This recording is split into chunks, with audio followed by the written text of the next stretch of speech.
Hello everyone, my name is Bethany and this is my channel Theni's Thoughts. Welcome back. Today we are talking about my January wrap-up. I read a lot of books.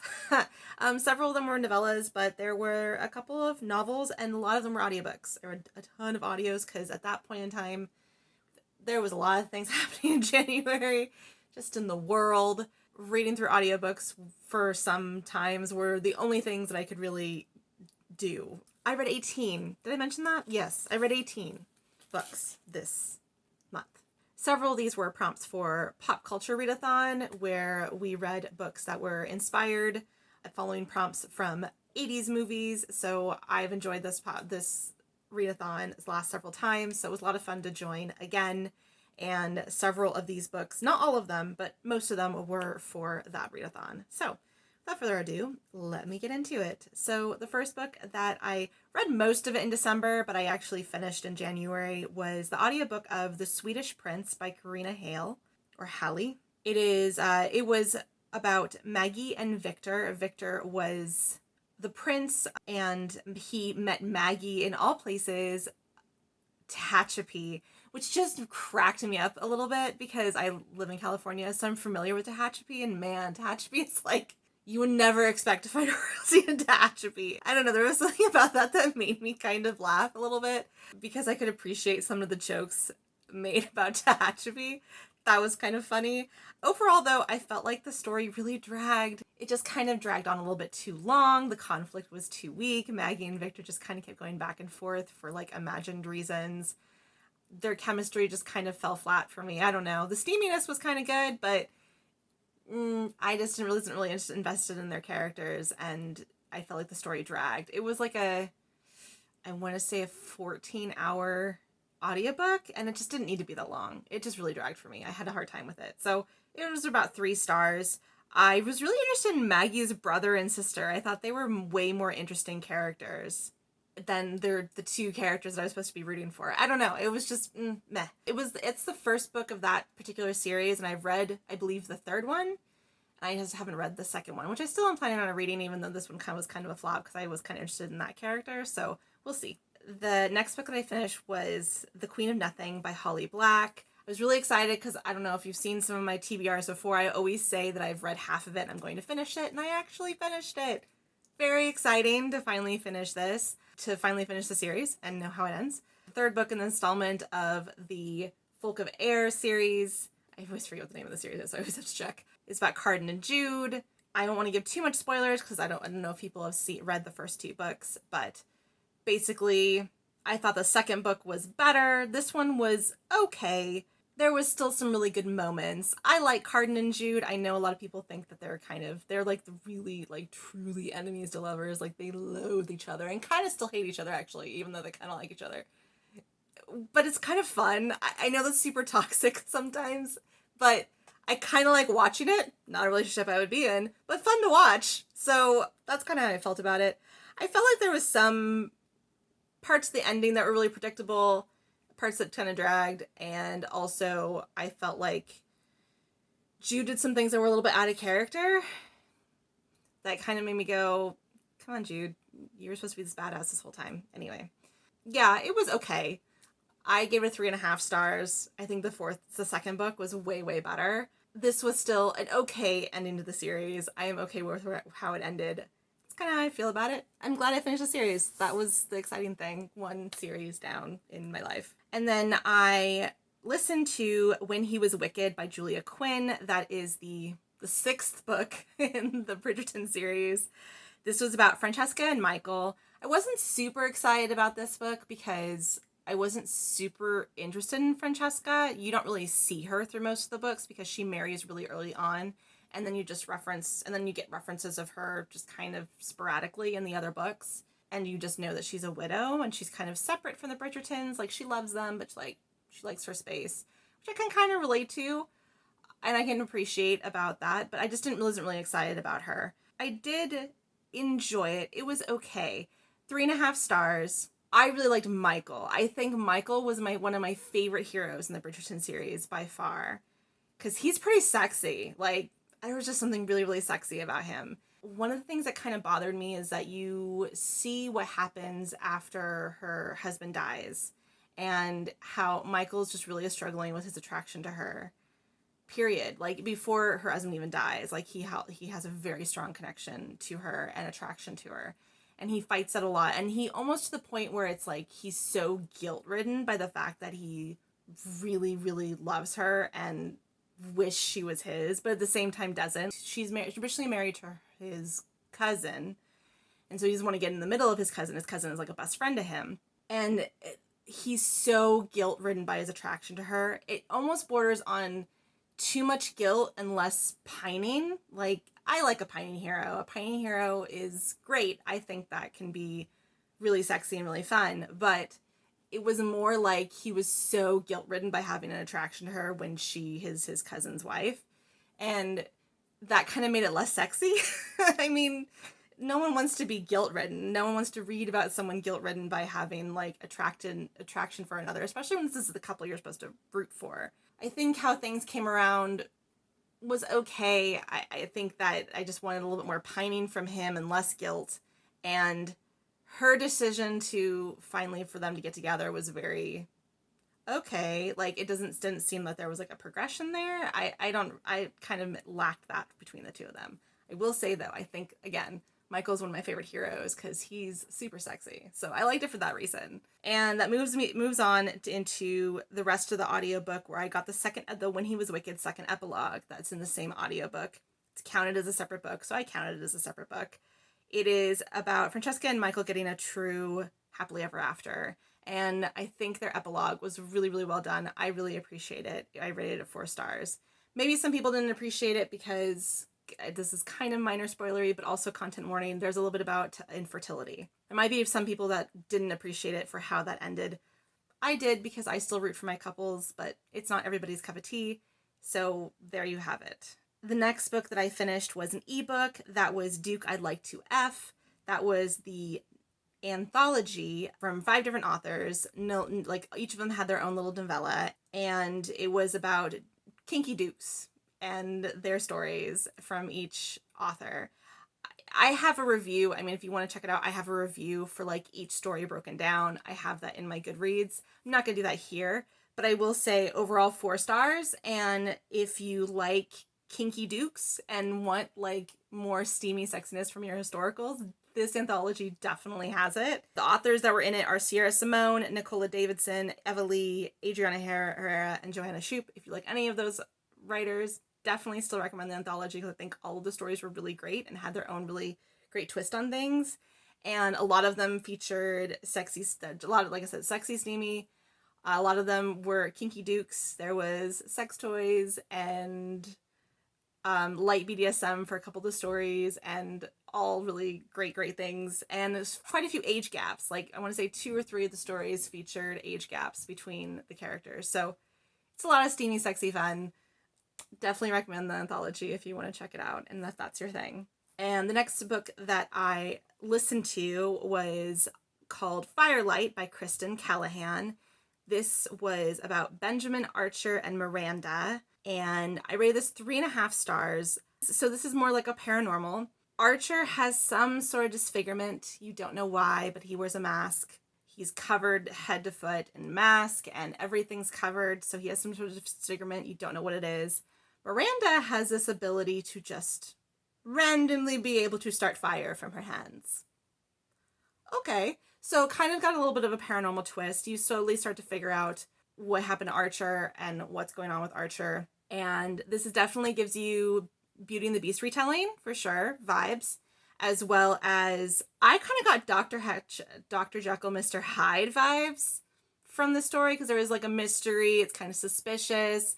Miranda doesn't know what's going on with Archer, and she keeps going around people to like try to get the story from other people to learn about him and what's going on. The chemistry between the two of them was really good. I really enjoyed the two of them. I thought the world building was kind of meh. There just wasn't enough. And I also felt like you just kept getting the story from other people and the mystery from other people, and I was just bored by that. I just wanted the actual story from like the real person. It was okay. I still really enjoyed it. I still thought there was like really good chemistry and sexiness between the two of them.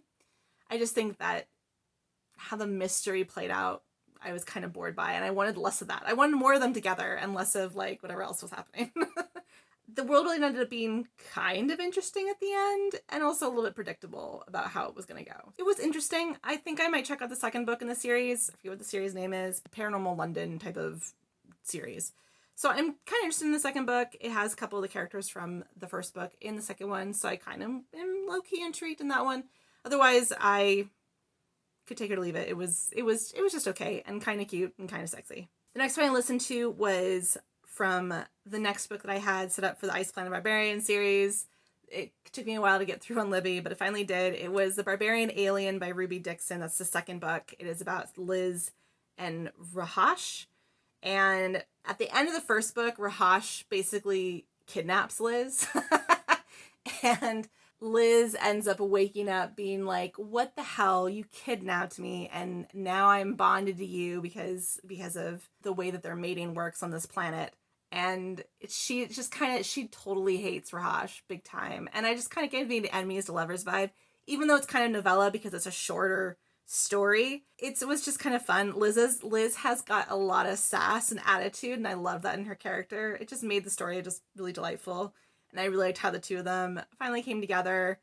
It's just a really interesting series. Like, I do not think I would appreciate the series at all, because alien smut's not my thing. But this is kind of like, it delves into like the society of the aliens and their culture. And I think that's really interesting. Like, I'm glad that like that's part of the story. I rated it 4 stars. Then I moved on to the next one because I'm obsessed with the series. The next one was Barbarian Lover by Ruby Dixon. I also listened to audio. It was number 3 in the Ice Planet Barbarian series. This one's about Kira and I think it's Ahako. And this was actually kind of sweeter. Kira is a lot more of a passive character, a lot sweeter, a lot gentler. And Ayako is kind of like this just like fun-loving, like sweet guy for an alien. And I thought their build-up was a little bit more friends to lovers. They were connecting emotionally. They weren't mated right away. And I thought that was something really sweet about that. And at the end, Kara ends up doing something really badass. And I really appreciated that. Like, some sweet character that you don't think is going to end up being kind of a badass and really brave. She ends up really coming really brave at the end. And I love that character arc for her. I still really enjoyed that story as well. And I rated that one 4 stars. And the next one was a novella. This was Birthday Shot by Rilsey Adams. This was an ebook, and this was about childhood friends to lovers romance about Shay and Kofi. I really enjoyed this one. I almost came really close to rating 5 stars. I really, really liked how they came together. She has her birthday party. She's been friends with Kofi for a long time. Shay is a book YouTuber, which I really liked seeing as well. And they have this really great sexy scene in the pool, if that's kind of your thing. It came really almost close to 5 stars. I really, really enjoyed this one and the chemistry and tension between the two of them. The really big problem I had with it, though, is the fact that the brother, because this is like Kofi's the brother's best friend. And the brother is so against them to be together for no reason. And granted, I'm an only child. I don't have sibling relationships, so I don't understand that dynamic very well. But I really, really hate the overbearing brother, you can't be with my sister, overprotectiveness vibe. I just hate that. I hate that as a character point for so many stories. And I just didn't need it. I really hated it, especially how awful and how mean he treated his sister when they very maturely told him. Anyway, I won't get into how upset that whole part made me, but I really didn't like that part. And that element of the story, that's what really rated it and brought it down for me to 4 stars. Otherwise, it would have been a 5-star rating for sure, because I really, really enjoyed the two of them. But the brother dynamic really ruined it for me. Next, I listened to, as an audiobook, The Vanishing Half by Britt Bennett. This is an historical fiction. It takes place over several decades, and it basically tells the story of Desiree and Stella. This is more of a literary historical fiction book. And Desiree and Stella are twins. They decide to run away when they're 16, and then, I don't know exactly what the timeline is, but then after a couple years of that, Stella leaves, and Desiree is left behind, and Stella leaves, and basically forges her own life passing as white, because they're very, very light-skinned black and they come from a town that prides itself on being very, very light-skinned Black. And she passes as white and spends her life passing as white.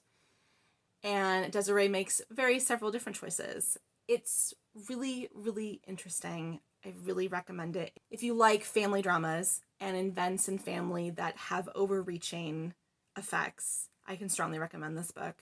I think it was beautifully written. I mean, there's so many layers into everything of the choices they make and why the choices they make and how their personalities as twins are very, very different, how that impacts their choices. And then it even spreads into how their choices impact their daughters, because they both have daughters on very opposite sides of the spectrum of color. And also there's layers of racism, there's discussions about colorism, there's so many layers involved in how this book stages things and how it sweeps so many decades, which I was really worried about, because sweeping books sometimes can get really confusing for the timeline of things. But I thought, actually, because of how clear it was written and how beautifully it was written, I thought the timeline of things were very spelled out really, really well. And I didn't get very lost at any moment. So I really appreciated that. I can recommend the audio. I thought the audio was really well done. I rated it 4.5 stars, basically because I wanted a little bit more from the ending, but otherwise it was excellent. I can strongly recommend. I really, really enjoyed it. The next book I read was an audio, and it was the next book that I had set up for the Ice Planet Barbarian series. This is called Barbarian Mine. It is the 4th book in the Ice Planet Barbarian series, and this was about Harlow and Rook. I think it was one of my favorites of the series. I really liked Harlow and Rook, the two of them together. I like there was also a time jump for the two of them, mostly because I appreciated the time jump because all these characters are getting mated so quickly that it's kind of losing track of who's who. So I kind of appreciated a time jump so you could start seeing, what is the evolution of some of the relationships that have been happening. So I kind of appreciated that. If you like Tarzan and Jane vibes, definitely this is a total Tarzan and Jane vibe for sure. Rook has been on his own for most of his life. He's basically forgotten speech. He's forgotten language. Part of the alien family, and then you figure out how and why that is the case. She basically teaches him how to speak again and reclaim his language and have connection and love again in his life. And it's just really, really sweet. And I actually really, really liked this one. So that ends, unfortunately, the audiobooks that I had available on Libby to be able to listen to this series. I haven't deep dived in the Kindle Unlimited ebook version of this series yet, because I've really been kind of enjoying the audiobooks because they're short and quick and I can get through them really quickly. I'm going to take a break from those. I might go back because there is a couple more characters that I'm really interested and intrigued to get their stories. We'll see. In any case, I've been still really enjoying that series and it's still been a lot of fun. So yes, I think Ruby Dixon really shines when she starts off with romances where they don't know each other's language, because the first book was very much like that in the first half, and I really enjoyed that too. So I don't know. I don't know why that's a thing, but there's something really enjoyable about it. So, and oh man, we're already there's a lot here. We're already only halfway through. Okay. Next I read was an ebook that was Gifting Me to His Best Friend by Katie Robert. This is a menage a trois romance. This is about Grayson, Emma, and Derek. Grayson and Emma are married. Derek is Grayson's best friend. They are spending Christmas together in a cabin. Emma has always been low-key interested in Derek. Grayson has also been kind of low-key interested in Derek. And they decide to gift Emma, all consensual, all across the board, decide to gift Emma to Derek as a Christmas present to have sexy times with, and sexy times ensues, and it's pretty steamy and pretty sexy and great. They get snowed in at one point.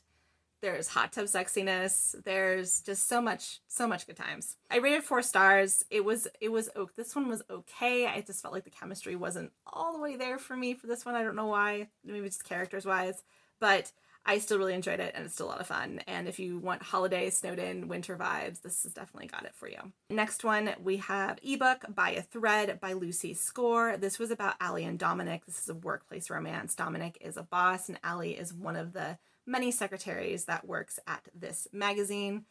Dominic basically gets her fired from her job at a pizza restaurant, and in trying to correct the situation, his mom hires her to work at their magazine. All the enemies to lovers vibe, very great banter, very great sexual tension, like all the explosion between these two. I really, really enjoyed it. I will say, though, I think that it dragged just a little bit too long towards the end. And then the conflict, which was building up to the conflict for a while, just kind of, I felt like it came out of nowhere, though.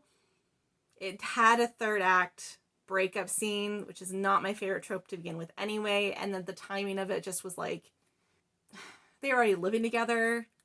You're really gonna have trust issues now? Like, I don't know. I was like, really? Anyway, I don't really love that. I think it could have come in way earlier and been better that way. Although, if you like groveling, top notch on groveling, he does a whole series of emails to her to try to make up for his mistake. So, if you like that, then I can definitely recommend that. The emails were fire. I rated 4.5 stars. I still really, really enjoyed them coming together and their connection. And the next book that I read was an ebook that was Well Met by Jen DeLuca. This was about Emily and Simon. This is a romance series that takes place at the Ren Fair. I know it's a big favorite among romance dermammers and booktubers I've seen before. This was a lot of fun. This was enemies to lovers. It's great, great banter. Emily absolutely hates Simon, and there's something really, really great about the two of them.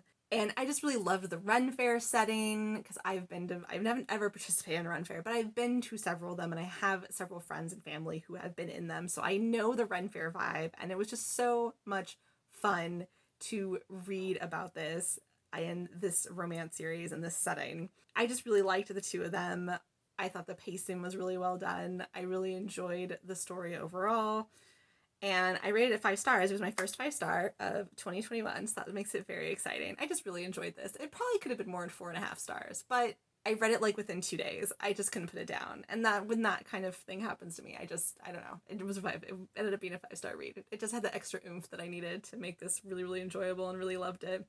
The only thing that I needed, though, is that, man, for it being a Ren Fair, I just needed so much more sexual innuendo and penis jokes. Like, I felt like that was like, if you've been, and they kept going, oh no, this is family friendly, this is family friendly. I've been at enough Ren Fairs to know that, like, penis jokes still abound quite a lot, and sexual innuendo is still quite prevalent in Ren Fairs, enough that it just needed more. It needed more of it all across the board.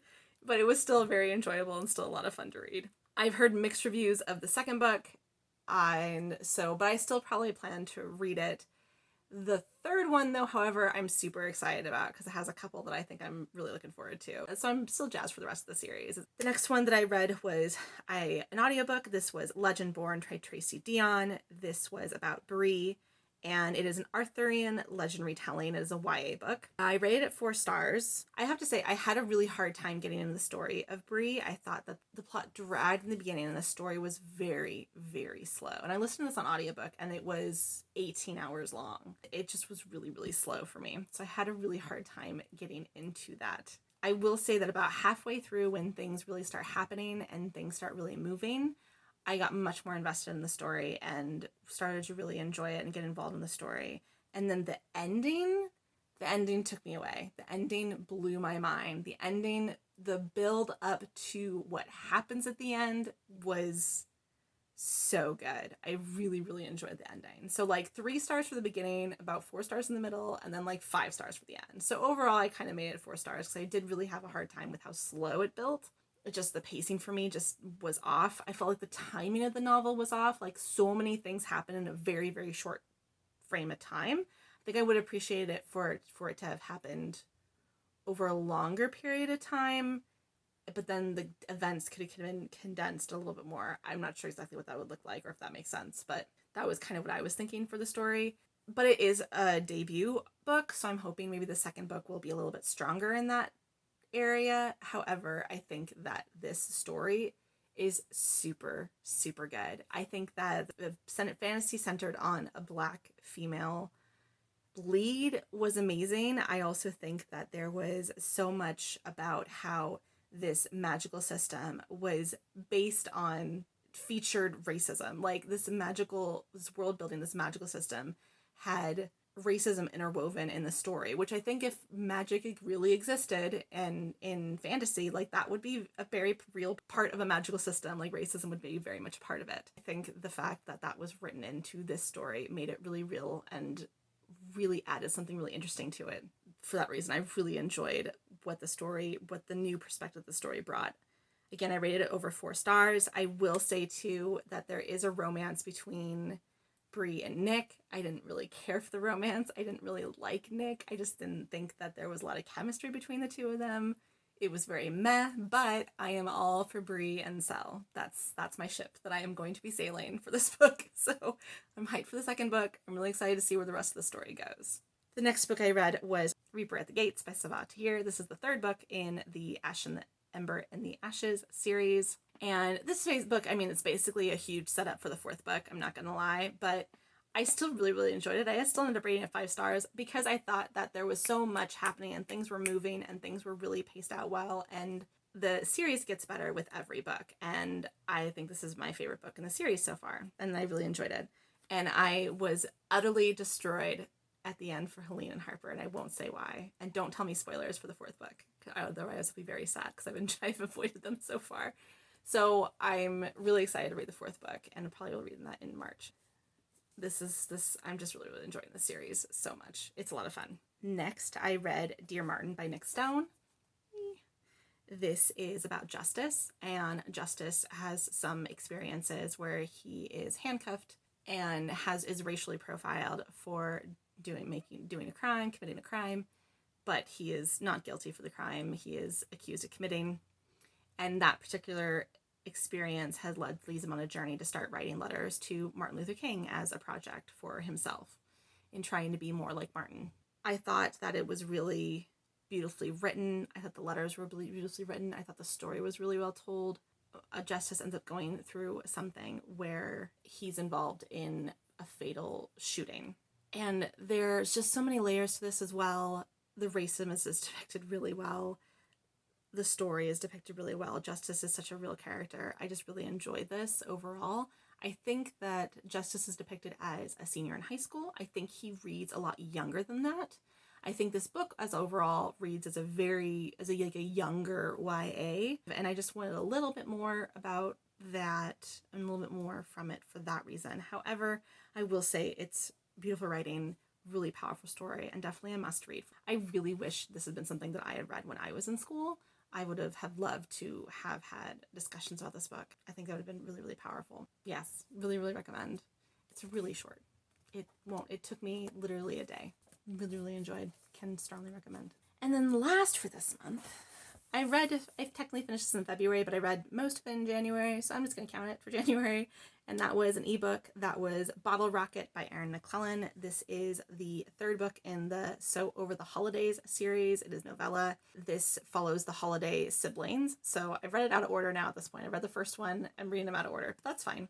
This was about Rosie and Leo. And Rosie is the oldest sister of the Holiday siblings. Leo is an ex-boyfriend of hers who is kind of a bad boy and like on the other side of the tracks type of romance. Like she's kind of poor, not and struggling, and he's from like this rich family, ends up basically running away from his family and tries to start his own life. He's definitely got a whole bad boy vibe going with him, but in fact, in truth, in reality, he's a submissive cinnamon roll, and that was really fun to see in a hero. They reconnect. She's just gone through a divorce and is struggling with her own identity of who she is and what kind of person she is anymore after her divorce, and as well as the fact that she's kind of exploring her sexuality with Leo. Leo is very open and very willing to try new things with her and guide her through that experience. So I love that kind of trope. A female heroine exploring her sexuality. So that was really fun to see. There's a couple scenes where there's multiple partners involved in